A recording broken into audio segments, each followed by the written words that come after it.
dad muslimiina naga dhigay oo ku nool gaar ahaan Soomaaliya haddaan nahay qarna Afriqiya aanu ku nool nahay bariyaha kan waxaa socday cudur oo caam ah oo maaragtay amimay dadkii kufaarta ahay iyo dadkii muslimiinta ahay cudur sidiisa waxa uu kamid yahay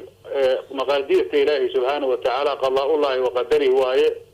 waxa Ilaahay qadiray oo dhici jiray oo taariikhda maanta aan ku cusbayn weeye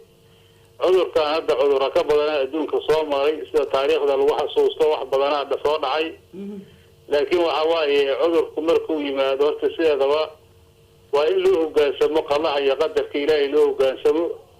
waa inaan maaragtay laga dhigin wax aad iyo aad maaragtay loogaga cararo oo si saa'ida markaasi loo kahado waxa waaye waxay culimada islaamku yiraahdaan oo qaacida kulliya af'aalullahi la takhlu an masalih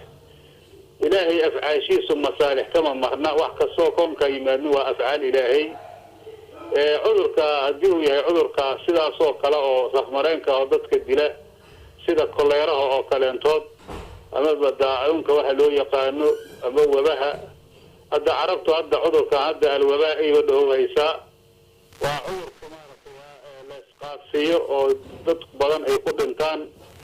cudurkaas waxa weeye shariicadeen waxay qabtaa oo soo arooray xadiis saxiixa sidii sayyidina Umar ibn Khattab ay cadaatay arintaasu hadii meel uu ka dhaco cudurka sidaasa meeshaas dadka jooga inay halkooda ku sugnaadaan oo aysan dadka kale aysan u gelin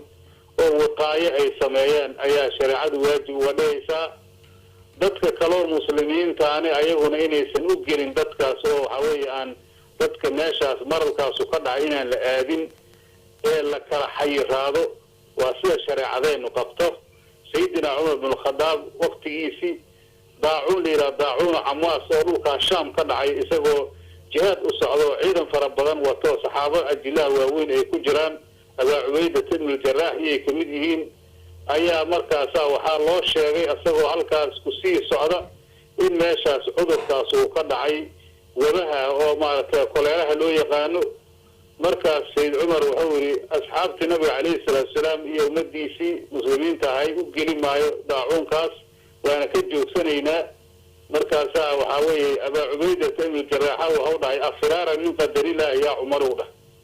qadarka Ilaahay ma ka cararaysa Umar markaas aanu yiri law qala bayruka dhahay law ja'tu niman adiga haynin weyn oo agtayda ku weynatay 10 mubashiriin kamid ah tay sahabi jaliil ah nin kala doo dhilay waa garaac ilaahay wuxuu markaas nacamuri nafur min qadarillah ila qadarillah waanu ka cararayna qadarkii aan ka cararayna qadarka Allahna waa cararayna sababtoo ah in waxa weeye caafimaad aad hesho dhowr sanaatan waa qadar Ilaahay in maaragtay maralku oo dhacana waa qadar Ilaahay marka dadku inay asbaab la yimaadeen shariicada wax u banaan weeye waxa la rabaa hadii meeshaas wax ka dhacaan ama meelaha cuduradu ka dhaceen laga imaanin hadii dadku waxay in la celiyaa loo baahan yahay oo xuduudaha iyo jawiga iyo bariga bahriga in la xiro waa wax shariicadeen islaamka ku banaan oo islaamku asaaba mar horeba arintaanu islaamka ayaa ay ahaday dhaqankiisa iyo wanaagiisa ay ahaday marka waxa weeye cudurku sidaas weeye Ilaahay subhanahu wa ta'ala ciiduu ku dili rabo hadda uu ku dhici doono oo qalla Ilaahay oo muhattama oo ku dhacayo go'aan horta ka baxsan maayo laakiin asbaab la qaato shariicadeen ay kamid tahay in la isdaaweeyo nabi awda alayhi salaam min daa'in illa wallahi lahu dawaan عذر مجرى إلهي دواء يوسود جيه فتداوي عباد الله إلهي دوم كيسو إسداوية مركا وعوي وأسباب هي تصلية ونفط الوصم معايا نفط بني آدم كحربة بدنا يسكلا هذا مركا دتك سومالي ذا وحا لو لبا هي إلهي الدلالان إن شاء الله تعالى إن يسمي لها وحيالها سكجران إيسان آذين إن أن أيغان الله غا إيمانين إن تمسؤوليات أي سارنتا وحال لبا إني عرفتها مسؤول إسكا ساران انت maartay cudurkaas oo la leeyahay waa ka dhamaanaya kulli waa iska dhamaan doona mid kale inaan waxyaabaha saas si aad loo boonboonin inaan isku dayashada gaalada lagu dayahayo oo ayagu maartay diin lahaynin oo waxay maartay marjicaan lahaynin Allah ya qadarka Ilaahay in lagu sabro shadaayida ayagu aan faham u lahaynin sidaasoo kale inaanu noqono dhaajino horta dhaajiska gaalada la dhaajinaayo hala iska ilaaliyo waxa weeye waa arrin aad iyo aad u xun weeye oo waxay noqotaba qadarka iyo qadaha ilaahayba in laga baxsan karo taas ma dhici karayso laga baxsan kari maayo laakiin in la dadaalo waa loo baahan yahay dadka Soomaalidu ha dadaalaano wixii maaragtay ku saabsan dibbiga oo loo qaadanayana qofkii ilaahay dibbigaas baray oo ku takhasusay oo dabiibka waa loo baahan yahay wixii dabiib mujarriba ama mujarraba haddii uu maaragtay wax yiraahdo oo la og yahay waa in laga tilmaan qaataa dadku inaysan iska dhigin maaragtay wax baaba ayaa loo baahan yahay insha Allah ta'ala annaga minuu ilaahay nagu ridane waxay noo noqonaysaa tadhiir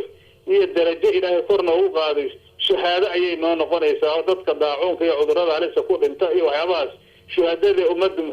Muhammad waaye oo maaragtay shahaado hela qofku haddii ilaahay subhanahu wa ta'ala uu nadinac mariyane fa khayr waaye kulli mar walba wala dhimanaya disha iyo qadarka iyo qadaha laga baxsamaayo marka laakiin waxa maaragtay hadda sida caalamka hadda wax badan aanu ka arkayno waxyaabo badan oo ka badbadisa ayaa maaragtay jira in la saadiyo in la isku saasho waa yimiday saana la yeelaa halkaan uu ka dhacay saanay tahay saadiska waxa weeye maaragtay waxa kitaabada iyo asarta saalixa lagu arkay wixii la saadiyo waa ay yimaadaan marka meel aan wixiiba ka jirin in laga maaragtay la yiraahdo oo wixii ka dhicin in maaragtay sida asagoo awood iska leh oo ku yimaado waxaan ilaahay baa wada in wax adoodooda ku imaanayo cid kasta wax kasta baabinaya saas amal in loo hadlo oo beediyaha looga hadlo meelaha wax looga yiraahdo taas dadka nooc jahil laga yahay diinta islaamka ka mid tahay insha Allah ta'ala ummaduna ilaahay ha barido Allah subhanahu wa ta'ala halla bariyo bariyada ilaahay halla bariyo halla duceysto ummaduna ay su qalbi wanaagsanaato adduunkan ilaahay subhanahu wa ta'ala asaga dhamaaba ilaahay adduunyada ayada dhamaaba la duubaya waqtiga adduunka la kharaabinayo hadda ma dheera sababtoo annaga waxa uu dambe numberka ugu dambeeyanahay maanta ummadda hadaan ummadii ilaahay ummadda ugu dambeysanahay haddana meesha ugu dambaysa adduunka ka marayna marka dadkaasne ilaahay subhanahu wa ta'ala waa musiibo dambi ay galeen waaye waxa rumoobaya wala nudiqanahu min al'adab al'adna duna al'adab alakbar la'allahum yarji'un ilaahay waxa uu dhadhansiinayna adab al'adna oo ilaahay cudurkaasa kamida colaada kamida masaa'ibta kala kamida intaan cadaab ku weynay la gaarin bal inay soo laabtaan marka ayagana dambi ay galeen oo galabsadeen waxay galeen ayaa lagu cadaabaya cadaab adduunyo ma hurayaan kufaarto laakiin lagu jirid goy maayo umadiyo gaalada waa la jirid goy jiray waa la dhamay jiray laakiin ilaahay subhanahu wa ta'ala ummadan Muhammad wixii nabiga ajiibay iyo wixii aan ajiibin oo gaaladaasaba ilaahay cadaab ku dhamay maayo diinta lagu dhamay maayo laakiin dadku waa la imtixaanaya marka dadka Soomaaliyeed yeynan maaragtay waxyaabaha iska badbadinin yaan argagax la isku hidin taraa ilaahay fafiru ila Allah wa ilaahay hagiisa loo araro in maaragtay dhibaato la isgeliyo maahan dadka waxyaabaha ka arkaysa caamada iyo waxyaabaha ay social media ka maqlayaan waxaan lagu duubaa iyo waxyaabaha dadka horta diinta u noqdaano rabbina ha ku kalsoonaado Soomaaliya saas aan u dardaarmaynaa sidaas aan ku soo koobaynaa kalimadeyni wabillahi